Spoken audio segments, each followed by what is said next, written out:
The third class of biological molecules are the nucleic acids. And the nucleic acids include just two types, DNA and RNA. DNA is deoxyribonucleic acid, and RNA is ribonucleic acid. So focus on the deoxy part when we start to distinguish between the two. First thing to do in distinguishing between the two is to distinguish between function. DNA encodes instructions, which are called genes, for making proteins. And DNA is the inherited material that governs the production of inherited traits. Inherited traits are based on the production of proteins and the function of those proteins in cells.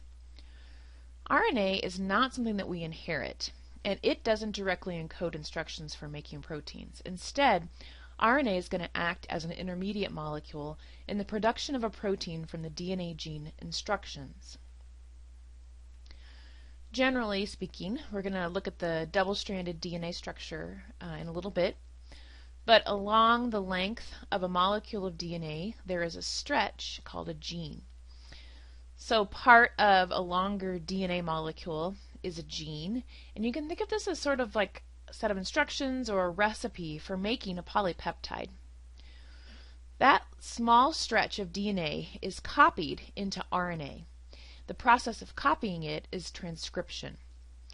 And the RNA is then translated in the cell by a number of different molecules to produce a polypeptide. Polypeptide is the chain of amino acids, and then of course this slide is calling it a protein, but you guys know that a protein isn't really a protein until it folds up. But we do find that the word protein is used pretty loosely in the process of gene expression, which is what we're talking about here. Gene expression is just the production of a functional gene product, which most of the time is a protein. The beads that are on a string to make these nucleic acids, these beads are called nucleotides. And nucleotides are made up of three parts. There's a sugar, and attached to the sugar, to this monosaccharide, is a base, and it's called a nitrogenous base because it contains nitrogen. And remember, everywhere that you see a point, we've got a carbon, and all of these should have the proper number of covalent bonds associated with them.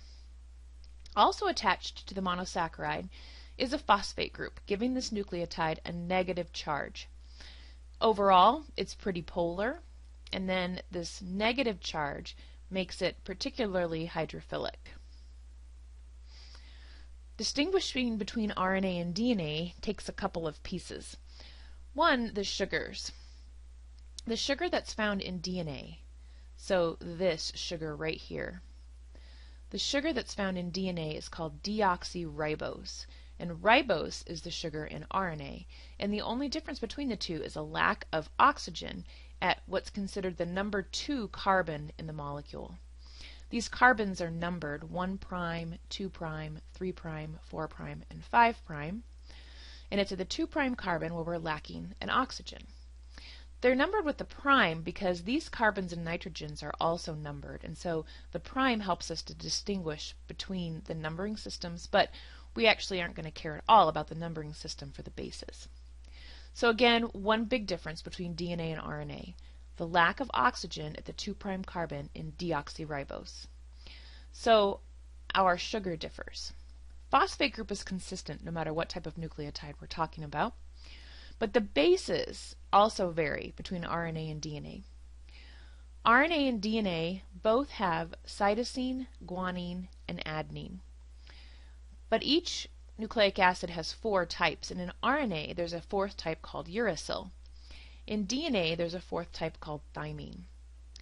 These 3 types are in the pyrimidine class of nitrogen bases, and these 2 are in what's called the purine class of nitrogenous bases. So a second difference, RNA contains uracil and not thymine. DNA contains thymine and not uracil. But we've taken a little bit closer look then at the structure of a nucleotide. Now, the polymer that's built to create a nucleic acid is basically just stringing up these nucleotides one by again a condensation reaction. Water is released, and there's a covalent linkage formed between the 3' carbon its hydroxyl here, and the 5' carbon that's got this phosphate group attached to it. The linkage between two nucleotides is called a phosphodiester linkage, but it's just a covalent bond between two nucleotides.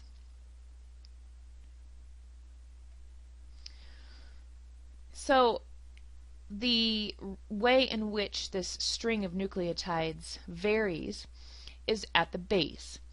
Here I've got one nucleotide linked to another, and another. The backbone, kind of like the polypeptide backbone, the sugar phosphate backbone is consistent. But the sequence of bases can vary depending on the nucleic acid. We don't really spend a lot of time looking at the sugar phosphate backbone because it's consistent, but I do want you to remember that because there are phosphate groups all along here, this backbone is negatively charged. Now, DNA is double-stranded, where one string of nucleotides is held together by hydrogen bonding with another string of nucleotides. And what you find is that on one chain, if there is a T, on the other chain there's an A. If there's a G on one side, one of those chains of nucleotides, there's a C on the other. So there are base pairing rules. A always pairs with T. Here's an AT base pair. Here's an AT base pair. And C always pairs with G, or G always pairs with C. This is the rule when it comes to pairing between nucleic acids. DNA is double-stranded, so the stuff that we inherit and the stuff that actually contains the genes is a double-stranded DNA molecule. So remember that I told you that gene expression involves the production of a functional gene product.